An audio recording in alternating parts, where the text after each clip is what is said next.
Bom, primeiro me apresentar aqui. Sou Guilherme Sicnelli, programador web, professor universitário, arquiteto front-end, começo no Santander agora começo do mês, cofundador da comunidade Dev Paraná e curioso pelo universo. Nas minhas redes sociais é Guisic, vocês vão achar ali no GitHub, Twitter, qualquer outra vai ser Guisic. E podem me chamar se tiver dúvida depois aqui também no evento ou nas redes sociais. Vamos falar um pouco de alguns problemas que temos. Esse gráfico aqui, ele veio do livro Arquitetura Limpa, do Uncle Bob, e o que ele mostra aqui é no eixo vertical, a equipe de engenharia, e no eixo horizontal são os releases. Então, nós vemos aqui o crescimento muito rápido da aplicação, inicialmente, e a produtividade durante o mesmo período. Então, a gente vê aqui que o tamanho do produto, que está no eixo vertical, começa a cair conforme vai lançando releases. Então, a produtividade vai diminuindo, certo? E o resultado é produtividade lá embaixo. E por que que isso acontece? A arquitetura. E como resultado também, a folha de pagamento vai só subindo com a produtividade só descendo. Isso é um problema para as empresas e nós temos que levar isso em consideração. A gente tem que lembrar que as empresas nos pagam para falar qual é a solução. E muitas vezes a gente só executa o que eles dizem para a gente fazer, porque eles são os donos do produto. Mas eles pagam a gente para falar o que tem que ser feito. A gente tem que lembrar disso. Então, alguns problemas de hard skill. Organização. Deixa eu mudar de tela aqui só um pouquinho.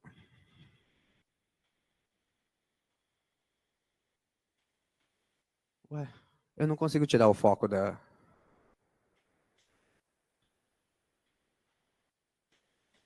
Eu dei.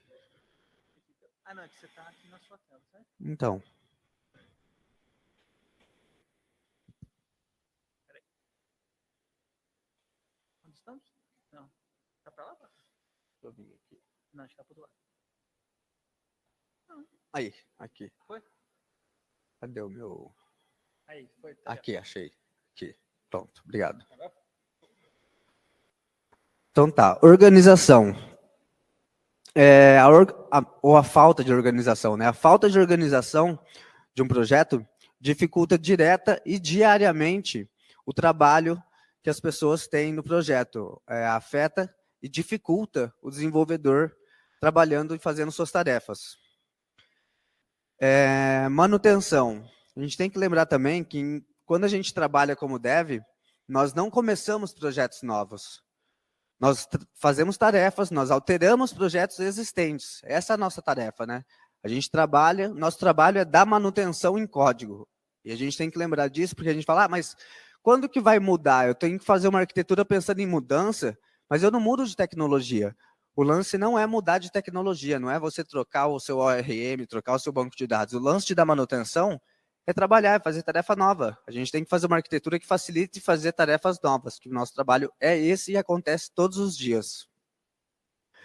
Então, um projeto mal configurado atrapalha o ambiente de desenvolvimento, atrapalha o desempenho da aplicação. Às vezes, a aplicação cresce tanto que para a gente conseguir executar o ambiente de desenvolvimento, quando é um monorepo, por exemplo, tem que executar vários projetos ao mesmo tempo, a máquina não aguenta, você passa uma dor de cabeça danada só para conseguir desenvolver com muita coisa em pé. Então, tem que ficar muito atento a como você configura o seu repositório para que seu trabalho e de muitas pessoas não seja uma tarefa difícil de ser feita. Complexidade também. Às vezes, com pouco planejamento, a gente tem dificuldade de adicionar tarefas novas porque a gente não planejou direito. Então, a falta de planejamento adiciona uma complexidade que poderia ser evitada com algum planejamento, certo? Então, cada tarefa nova se torna um desafio devido à complexidade adicionada ao projeto.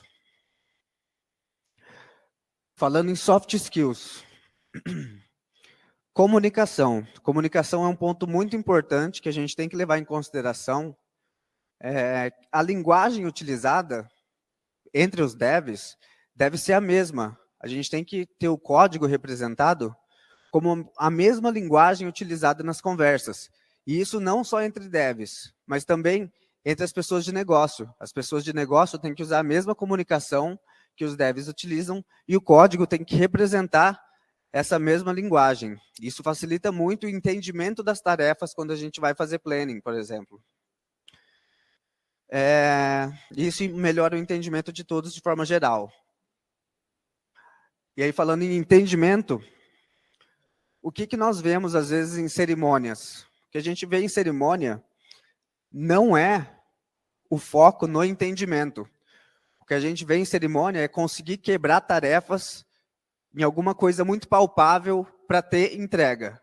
Então, o foco é sempre, a gente precisa ter uma entrega palpável e o entendimento. E o que as pessoas entenderam? Muitas vezes a cerimônia está acontecendo e todo mundo está lá morrendo, querendo que termine logo, e não entendeu o que é para ser feito.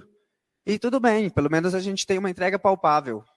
Isso não facilita nada a qualidade e como a gente vai fazer tarefa amanhã. Então, a gente tem que pensar não só em ter entregas palpáveis, mas em como a gente está entendendo o que vai ser entregue. Porque, às vezes, a gente foca nisso, mesmo que isso custe sair da cerimônia sem um entendimento e que a funcionalidade seja feita sem nenhum ou quase nenhum planejamento. Então, refinamento técnico, tudo isso é muito importante para quem vai desenvolver a tarefa e para as próximas tarefas que forem feitas ao redor dessa que foi iniciada. Estimativas. Com pouco planejamento e baixo entendimento, nós temos muitas surpresas. Essas surpresas fazem com que muitas vezes a gente erre, né? É muito difícil acertar a estimativa. Então, como consequência, o que a gente tem? Um chute esperançoso, né? Eu acho que essa tarefa vai levar... por quê? Porque pode acontecer isso, então a gente tem que... E às vezes nem consegue nem prever o que pode acontecer, né? O chute é tão esperançoso que a gente não consegue saber o que poderia acontecer. E planejamento de médio prazo acaba sendo dificultado por esse tipo de surpresa. A gente não sabe, tem tanta estimativa errada, que o planejamento a médio prazo fica difícil de saber se vai conseguir fazer em 1 mês, em 2 meses, em 3 meses, em 6 meses. E aí acaba acontecendo o quê? Que o escopo muda ainda mais justamente por conta dessas dificuldades. Então, essas dificuldades fazem com que o escopo mude ainda mais. E esse escopo mudar é o que a gente tenta prevenir. A arquitetura faz com que facilite essas mudanças de escopo. E quando a gente não pensa nisso, acaba fazendo com que o escopo mude ainda mais. Então, mudanças de escopo acontecem, é super normal, e a gente tem que pensar nisso na hora de desenvolver. Prazo. Eu costumo dizer, eu não, né? Na verdade, isso é de uma pessoa que eu não me lembro do nome agora, mas ele dizia o seguinte: definir a arquitetura de um sistema não é uma tarefa difícil. Difícil é fazer com que essa arquitetura se mantenha com pessoas entrando e saindo do time, com o pessoal trabalhando diariamente, sem entender os motivos por que foi utilizada essa arquitetura. Então, todo mundo está consciente dos motivos que levou o time a escolher determinada arquitetura, faz toda a diferença para que ela se mantenha funcionando em pé. Prazos, mudança de escopo, pessoas entrando e saindo, tudo isso afeta a arquitetura do time. Do projeto, ao longo do tempo. E a gente tem por hábito sair desenvolvendo loucamente, né, as tarefas, pega e sai desenvolvendo igual maluco, achando que não tem amanhã, né, no carpe diem. Só que sempre tem, né? O amanhã sempre chega e sempre fica difícil da gente trabalhar. Então, uma frase do Sir Tim Berners-Lee, que é o criador da web, ele diz que o futuro é muito maior do que o passado. Então, a gente tem que se lembrar disso e tem que desenvolver com planejamento, tentar planejar o máximo possível e tentar entender o que a gente tem que fazer o máximo possível. Se possível, entender a visão macro do produto para saber e conseguir opinar se é o melhor caminho aquele que a gente está tomando. Então, pensando nisso... Opa, acho que melhorou se eu ficar aqui perto, né? Então, pensando nisso, no ano 2000, o Uncle Bob, Robert C. Martin, ele lançou um livro onde ele fala sobre os princípios de design de classes orientadas a objeto. Que está aqui, logo depois que ele fala sobre gerenciamento de dependência, que é uma coisa que está super relacionada à arquitetura, ele fala aqui sobre princípios de design de classe orientadas a objeto, que a gente conhece hoje como Solid, né? Mas o primeiro nome não era Solid, não existia Solid ainda nesse tempo. E ele fala aqui do princípio aberto e fechado, e isso ajuda muito na arquitetura também. Tá? Então, o que fala esses princípios? Vou passar bem rapidamente. Então, o aberto e fechado diz que uma classe deve ser aberta para novos cenários, mas fechada para modificação. Substituição de Luskov diz que objetos de uma classe derivada devem ser substituíveis por objetos de sua classe base, sem alterar o comportamento do software. Inversão de dependência diz que módulos de alto nível não devem depender de módulos de baixo nível e ambos devem depender de abstrações. 4 diz que interfaces devem ser separadas para que classes possam depender apenas de métodos que as utilizam.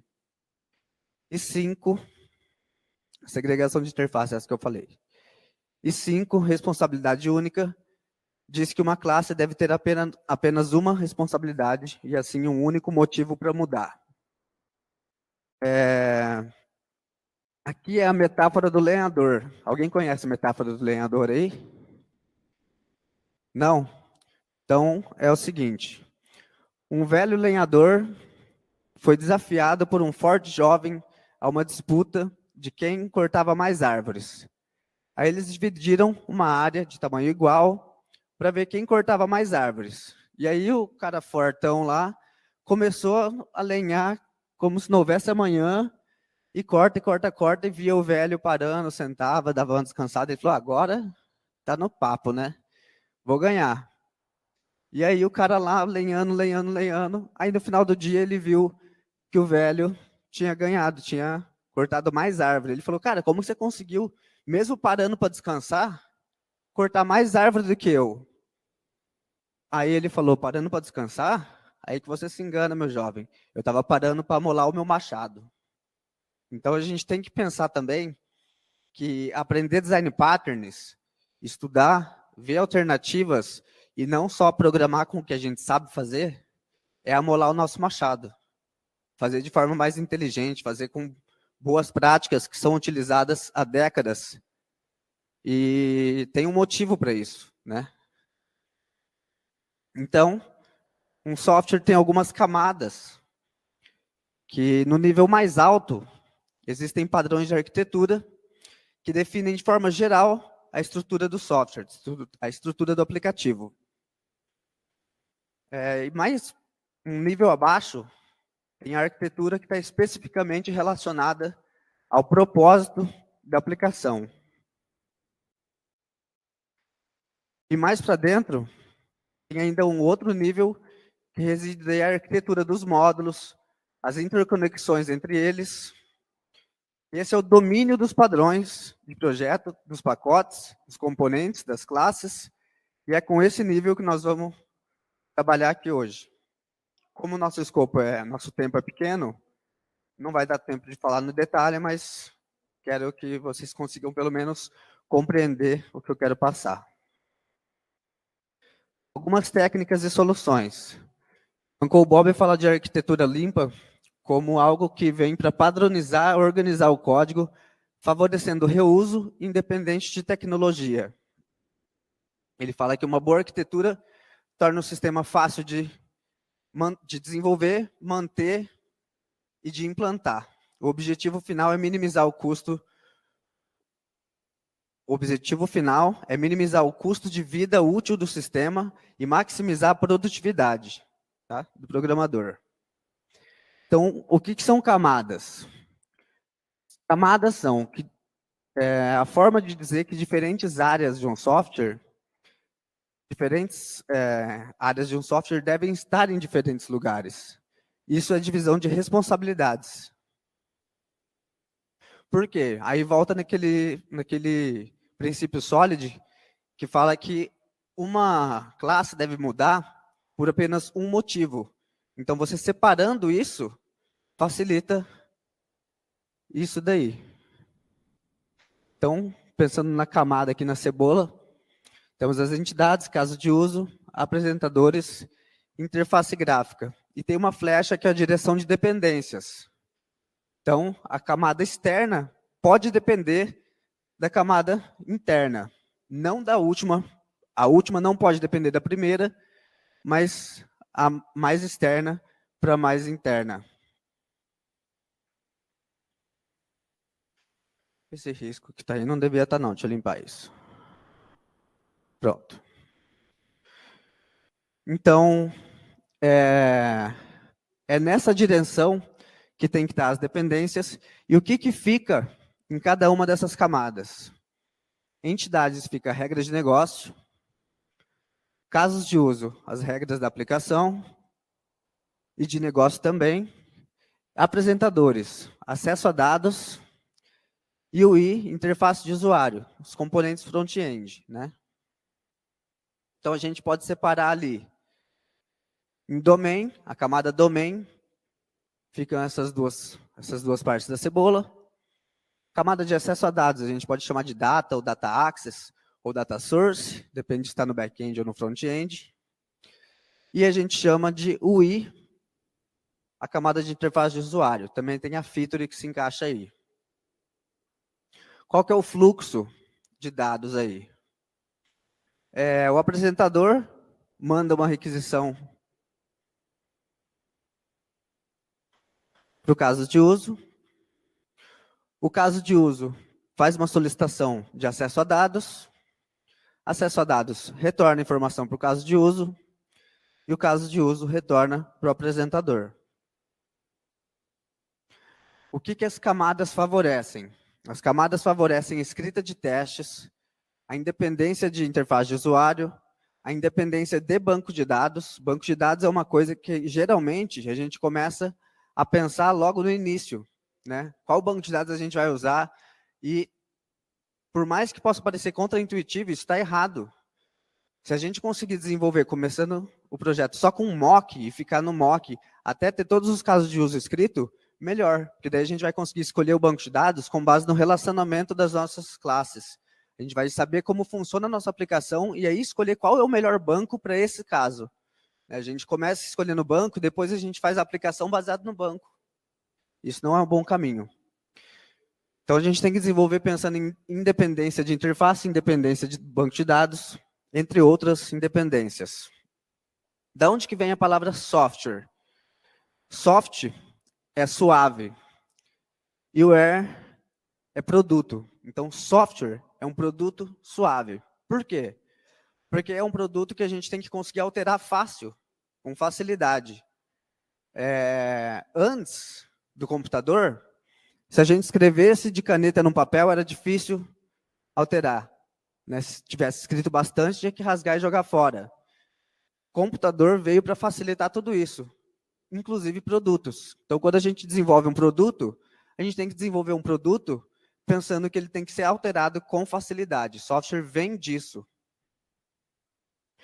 E o monorepositório, ele é um monorepositório quando ele tem projetos distintos com relacionamentos bem definidos.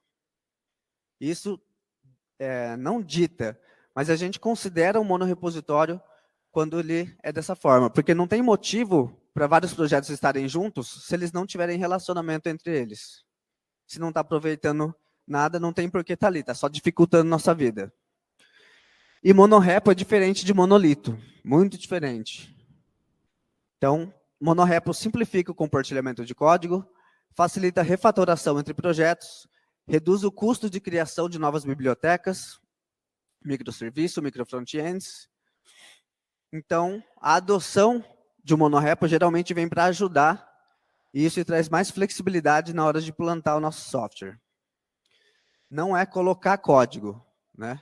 Não é colocar um monte de projeto um do lado do outro. Isso não é monorepositório.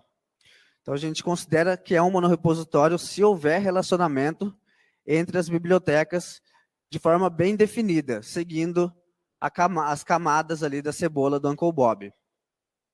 Então, se os projetos dependem uns dos outros para que possam compartilhar código, então, quando houver alterações, por exemplo, o pessoal, acho que foi o Pedro, né, falando de microfrontends, sobre builds, um projeto depende do outro, não está acoplado. Então, se um projeto tem alterações, nós não temos que executar testes, lint, build de todos os outros projetos do repositório, porque um sofreu uma alteração. A gente tem que somente alterar build, lint, teste, entre outras tarefas, de projetos afetados por essa alteração.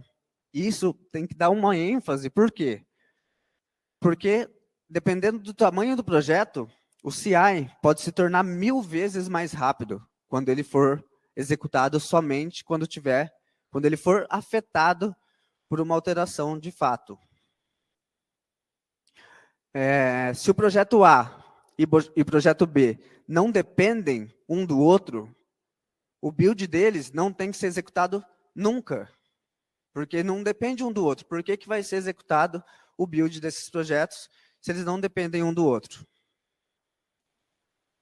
Só que também o monorepositório vem com suas próprias dificuldades, né? Por exemplo, tem gente que não está acostumado ao desenvolvimento trunk-based, usa Git Flow, e para monorepositório e para grandes projetos, onde tem muitas pessoas envolvidas, o interessante é utilizar o padrão trunk-based de desenvolvimento, que sai da branch main, desenvolve sua tarefa pequena, e volta para a branch main diretamente. Se você quiser manter uma outra branch ali, com uma linha de vida em conjunto, vai ser muito difícil manter ela atualizada pelo tamanho de quantidade de pessoas fazendo merge ali. Suporte a alguns serviços. Então, vamos ver polyrepos e monorepos. Polyrepos. Cada novo repositório significa configurar ferramentas de novo, configurar o ambiente de CI de novo, adicionar os committers de novo, configurar a publicação automatizada. Esquecendo versões incompatíveis entre repositórios, porque se atualiza um repositório, o outro ficou desatualizado. Se você não atualizar lá, as versões vão ficar incompatíveis. Duplicação de código significativa. Cada novo repositório significa duplicar código que você tem entre eles, a não ser que você crie uma biblioteca que seja publicável. Então, diferentes implementações, desperdício de tempo, maior carga de manutenção, controle de qualidade prejudicado, e repositórios separados tendem a ficar órfãos. Então, ninguém está mexendo naquele repositório, ninguém atualiza mais ele, quem que é o dono? Não sei, ninguém quer cuidar, fica órfão. Entre outros problemas, alterações caras entre repositórios, ferramental inconsistente, um usa semantic release, outro usa não sei qual, então tende a ser muito diferente a configuração entre eles. E monorepo? Monorepo, a gente tem reuso de implementações, porque está fácil de utilizar, mesma configuração de CI, então você cria uma biblioteca nova ali, já está tudo configurado, não precisa publicar pacotes, por quê? Porque está tudo no mesmo repositório, é só você importar utilizando o caminho dele lá que vai estar configurado no tsconfig. Maior controle de qualidade, e nem falamos das facilidades de gerar pacotes utilizando os geradores, seja do NX ou seja os nossos próprios geradores. Commits atômicos entre projetos. E com monorepo significa funcionamento em conjunto, sem break change local, né, não tem break change entre os pacotes, porque quando você vai lançar uma break change, você já pode fazer o merge com tudo corrigido. Ambientes integrados que facilita testes de integração, por exemplo, maior controle de qualidade de novo, entre outros benefícios. Uma versão de tudo, mobilidade do desenvolvedor, que pode trabalhar em vários projetos diferentes, sem precisar conhecer uma nova arquitetura. Então, arquitetura limpa em monorepositórios fazem muito sentido. Então, independência a equipe A poderá desenvolver seu projeto, testá-lo, mesclar PR, sem nunca precisar executar nenhum código escrito pela equipe B, nem executar build, nem depender de build desse projeto da equipe B. Então, a equipe B pode ter teste quebrando, código mal escrito, que isso nunca vai afetar a equipe A. E aí tem alguns tipos de bibliotecas. Definição. Tipo UI, tipo data, que eu falei, data access ou data source, ou só data. Domain. Não, tem outros também. Esse daí é o que a Clean Architecture acaba recomendando, mas tem alguns que o pessoal da Narwhal acaba recomendando. Convenções para monorepos. Feature libraries. UI libraries. Data access. Utility libraries. Então, o que é cada uma? Primeiro, o escopo ali é um domínio de negócio, tá? Feature libraries é a funcionalidade. Feature libraries é a funcionalidade em si, é a parte inteligente da UI. Acesso à fonte de dados, casos de uso de negócio e páginas de um aplicativo. UI é a parte, vamos dizer, burra dos nossos componentes, os componentes reaproveitáveis, que não tem regra de uso, não tem regra de negócio, e nem caso de uso. Data Access é onde a gente tem o nosso acesso a dados, então pode ser o gerenciamento de estado, pode ser os nossos facades para acesso a dados, pode ser o nosso infrastructure, que tem a camada HTTP, ou WebSocket, alguma coisa assim. A camada útil, que são funções puras ou classes, que não têm dependências externas, são utilitários que nós temos ali no nosso repositório, classes de encapsulamento, então são tudo que é coisa utilitária que não tem dependências externas, e todas as outras camadas podem depender dessas camadas. Mais uma vez, vamos ver aqui, agora vamos ver com mais detalhes. Então, regra de dependência, deixa eu apagar esses riscos, pronto. Então, regras de negócio fica aqui, regra da aplicação aqui, acesso a dados aqui, interface do usuário aqui. O que tem dentro ali? Tem o domínio, data, UI. Então, aqui nós vamos ter entidades e DTOs, repository use cases, services e facades, se for utilizar Redux ou NGRX, também vai ter ali facades também, ou reducers, etc. Estilos e componentes. E todas essas camadas não demandam muito, né? Não dá muito trabalho fazer isso aí? Não, porque o gerador facilita bastante o nosso trabalho. Tá? Então, a gente pode gerar código utilizando todos esses padrões e facilita muito o nosso trabalho. Aqui é um exemplo. Ó.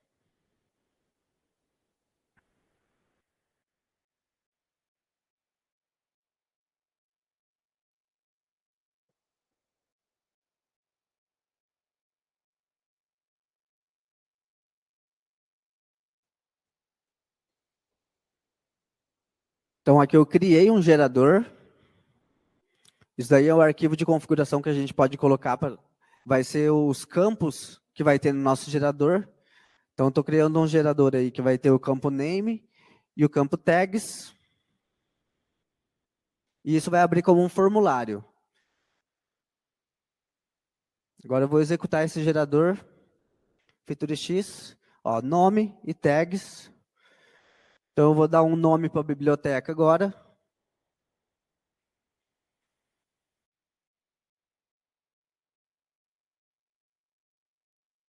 E aí ele já simula o que vai ser gerado. cliquei em Run, ele já gerou ali uma biblioteca com tudo configurado, sem eu precisar programar absolutamente nada.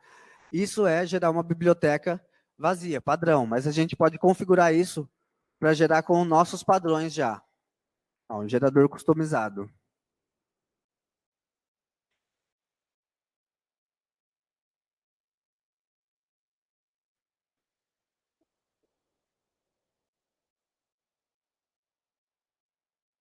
Esses são os arquivos que eu coloquei ali para gerar. A gente tem as variáveis ali que a gente pode utilizar. Então, já vai gerar com algumas classes pré-definidas, alguns casos de uso, seguindo o padrão que a gente definiu dentro do time. E aí, tendo isso, a gente consegue gerar o código substituindo essas variáveis pelo que nós colocamos de entrada no formulário.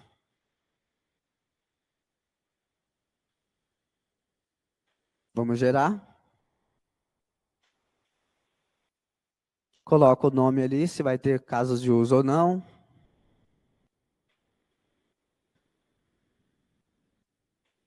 Marcou os casos de uso. Agora já gerou com casos de uso. E o nome que foi dado ali, ele já é feita a substituição. Isso é um exemplo bem simples, tá, gente? Dá para fazer. Se der tempo, eu mostro aqui o gerador de todas as camadas que eu falei, que no final gera com CRUD funcionando perfeitamente. Eu posso deixar um repositório para vocês verem também. Tá? E governança, como que a gente mantém tudo isso funcionando? Como garantir que que as pessoas respeitarão essas regras de arquitetura?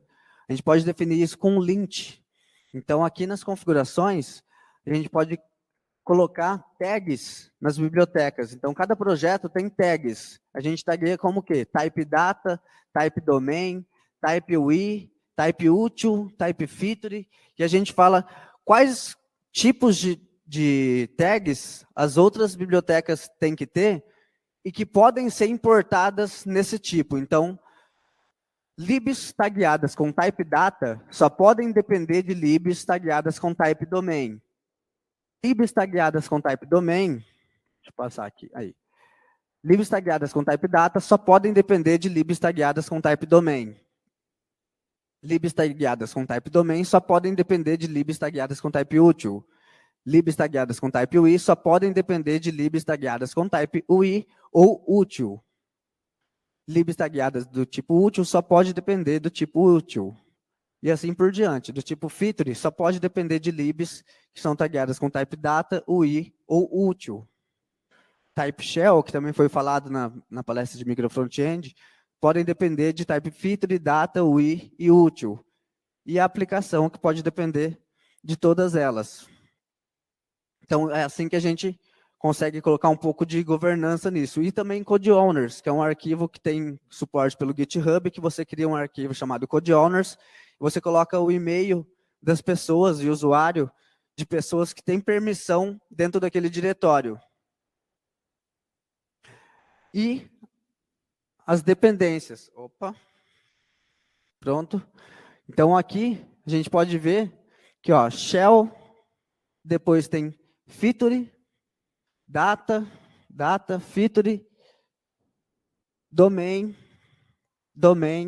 Então, pode ver, ó, que domain está sempre para baixo, está sempre naquele desenho da cebola, domínio sempre para baixo, depois vem o i, depois vem feature, opa. Depois vem o i, depois vem feature, depois vem a aplicação. Então, essa ordem, esse gráfico de dependências, mostra a representação daquela cebola, só que numa coisa mais real de aplicação, né? Então, entidades, casos de uso, apresentadores, UI. E aí tem mais um gráfico aqui. É aquele projeto ali. Então, ó, nós temos aplicação, feature, data access, UI, data access, domain, API, Domain. API eu não comentei aqui, mas API é uma camada que a gente utiliza para permitir que um escopo possa importar bibliotecas de outro escopo sem quebrar nenhuma dessas regras. Então, um escopo tem uma biblioteca API e ele faz o export de alguma coisa que outro escopo precise e o outro escopo utiliza a camada API para fazer o import.